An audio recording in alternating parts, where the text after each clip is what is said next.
attack this weekend at a concert hall near Moscow killed at least 137 people. Now, an offshoot of the Islamic State has taken credit. ISIS-Khorasan is known to be active in Pakistan, Afghanistan, and Iran. Russian President Vladimir Putin has pinned the attack on Ukraine, however, and is using Russian media to promote this view. On Sunday, hours after a district court arraigned 4 men suspected of carrying out the attack, Russia's main television channels, all controlled by the state, began laying the groundwork that Ukraine may have been ultimately responsible for what occurred. Putin's message is that Western nations, including the U.S., were placing the blame on ISIS to shift it from Ukraine. One anchor on a Russian state TV network said, quote, "The United States and Europe understand that any connection between Ukraine and the attack against our city hall would be suicidal for Kyiv and the whole anti-Russian alliance." With us today to unpack all of this is former Lieutenant Colonel Daniel Davis, a senior fellow and expert at Defense Priorities. Welcome back. Thanks for having me back. Could you start by perhaps clarifying what Putin has and hasn't said about the potential involvement of Ukraine? My understanding was that he hadn't blamed Ukraine specifically, but that he had pointed out the perpetrators were fleeing toward Ukraine, and the implication of that is clear. What are the dynamics as we understand them? Yeah, Putin's keeping his cards close to his vest. He's keeping his options open. That's in fact accurate. What he said in his first public comments were that the perpetrators were apprehended just about to enter Ukraine. They were headed in that direction, and that there was a window open for them on the other side, indicating that there was accomplices on the Ukrainian side of the border. Then he went on to say that they will completely obliterate anyone who had anything to do with it or supported it. So he's again laying the foundation work by pointing out that that there was appeared to be some complicity with Ukraine, but he stopped short of directly blaming him. Dmitry Medvedev, on the other hand, one of his senior foreign policy and military advisors, former president, was pretty explicit, said if there is a direct tie between Ukraine, there will be an overwhelming response by the Russian state, and they will meet, quote, death for death. So a lot of people, besides just the media, have definitely been pointing to Ukraine. But how does that square with the fact that U.S. intelligence did, and correct me if I'm wrong, my understanding is did attempt to get a warning to the Russian government when it appeared on our radar that there was going to be some kind of extremist attack. Can you walk us through that aspect of this? Well, I can tell you one thing right off the bat that will preface my comments here is that for the people who are viewing this, if you already didn't like Russia, you're for sure that this was ISIS and it had nothing to do with Ukraine. If you didn't like Ukraine before, i.e. in Russia, then you're going to believe definitely they had something to do with it. Here's the problem. There are a lot of inconsistencies in what's been portrayed here in relation to ISIS. Some things just don't seem quite right. They're a little off. They could be ISIS. They could also be an additional hand behind it. They could have been using ISIS. There's evidence actually for both. So all the Russians are absolutely convinced that it's Ukraine, and all the Ukrainian and the Western are absolutely convinced this had nothing to do with Ukraine. So they're interpreting the same facts in very, very different ways. One of the key things here is that this mention you have here of March 7th and 8th, where the U.S. gave this specific warning. The Russian side is saying that, yes, because apparently America got hold of this plot, and they knew that it could go sideways really bad, and so actually tried to warn Russia to get rid of it so it wouldn't have happened. Now, interesting that note said within 48 hours of the 7th and 8th of March. That's when it was. Well, on that date, there was a huge tour group at that concert hall that was a big tied to the Russian president himself, Putin. The guy who was on stage there was a close ally of his. So there was a lot of concern that that's who the target was. And the Russian side is saying that because of that warning, they actually had security on there, which thwarted that attack. Once it didn't happen, then the security went back down to normal, and then apparently the attack was redone, according to their side. Now, according to the Ukraine side and according to the American side, no, we warned about ISIS all along, and you didn't do anything to stop it. So you have these two different narratives on the same set of facts.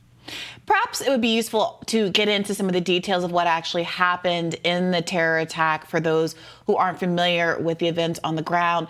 Do we know more about how this managed to happen, who the gunmen were specifically? And maybe you could also speak to reporting that the footage that has been leaked of the gunmen, it seems to indicate that they have been abused, perhaps by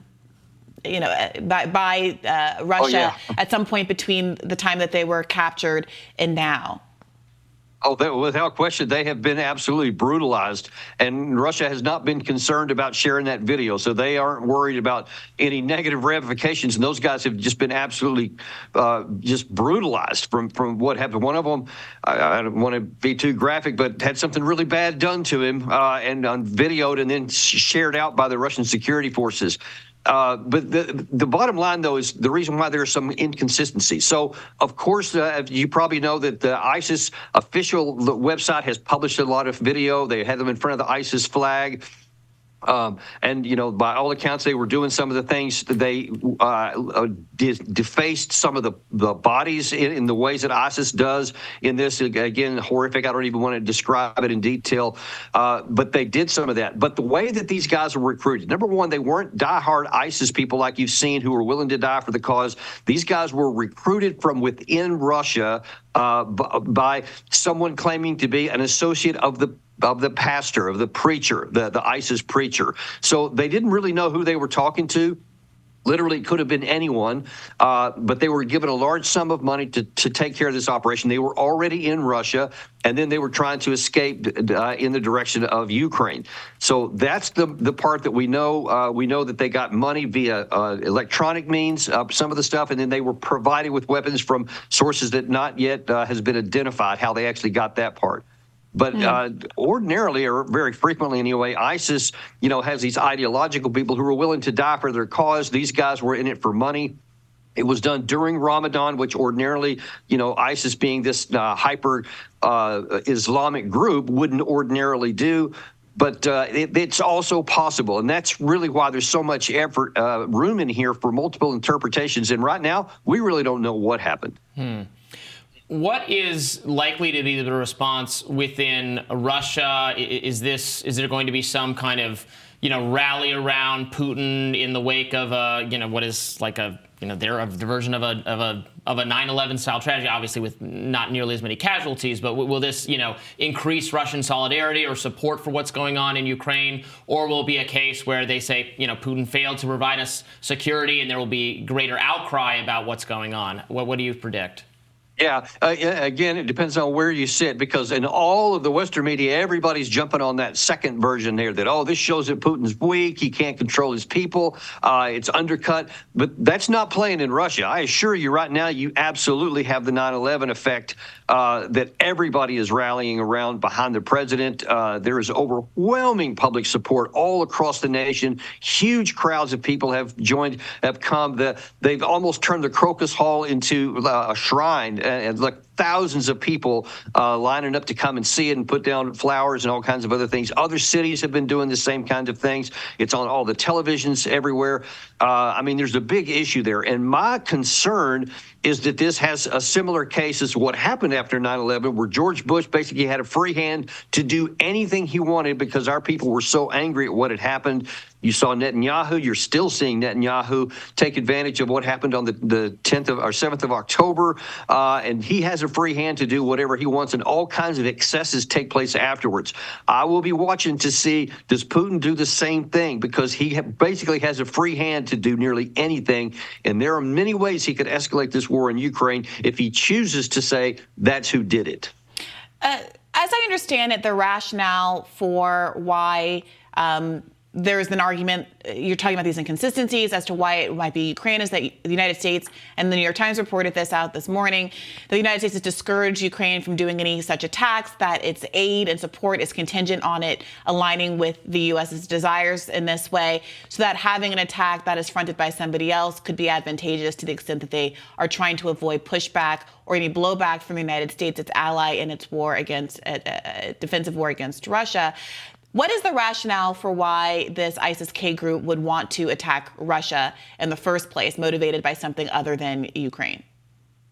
Right. Then there has been a lot of that. Even before this terror attack happened, there was lots of reports that the U.S. was trying to tell the Ukraine side to back off these attacks into civilian cities of Belgorod, these attacks into the little villages that on the Russian side of the border, because they didn't have any military utility. It was just attacks into civilian areas, which kind of undercut our comment of trying to blame Russia for attacking civilian areas in Ukraine. So they asked them to knock that off, at least according to some reports, before the terrorist attack happened, which would be in line with if they were planning a terror attack. We would not want that to happen because of the potential blowback and escalation. To the second part of your question there about ISIS motivation, that's another part of the inconsistencies, because there are a lot of other countries that should be higher on their ISIS hit list than Russia, who was way down the list of people that had done anything to ISIS. I think they hadn't had any direct ISIS contact since 2017, if I'm not mistaken, at least on anything meaningful. So they have been kind of off the radar here. So why would you have this extraordinary incendiary conflict against Russia on a civilian target in the capital city? I mean, it's nothing but going to stir up lots of anger and hatred. And the question would be, towards what end? What message were they trying to send if it was, in fact, ISIS? And so far, it's not clear how they would benefit from it and why they would choose that target over anything else they could have done. But again, sometimes terror doesn't have any rationale or logic. They just do things. So it's still possible. It could have been ISIS, just like it looks. And it's possible it could have been having somebody else's authorship. Right. I mean, I don't want to play into, war on terror kind of tropes. But ISIS does seem to be a uniquely irresponsible, whatever you want to call it, actor on the world stage, feuding with other Islamic groups. They don't get along with Al-Qaeda. They don't seem to get along with practically anyone. Could it be, a response to Russian policy in Syria, which I believe, is territory they purport belongs to them? On some level, it is. ISIS is a fanatical death cult of Right. strange priorities that we've seen over and over again. It is, yeah, and the issues is primarily that they do seek a global caliphate, but it's very small in territorial ambitions, in Iraq and in Syria, where they had it and then lost it, and it's just hard to see how attacking Russia plays into their plans for wanting to do something in the Middle East. So who knows? All right. Well, thank you so much for joining us to work through some of that. We will, of course, continue covering this, and we'll have more Rising in just a minute.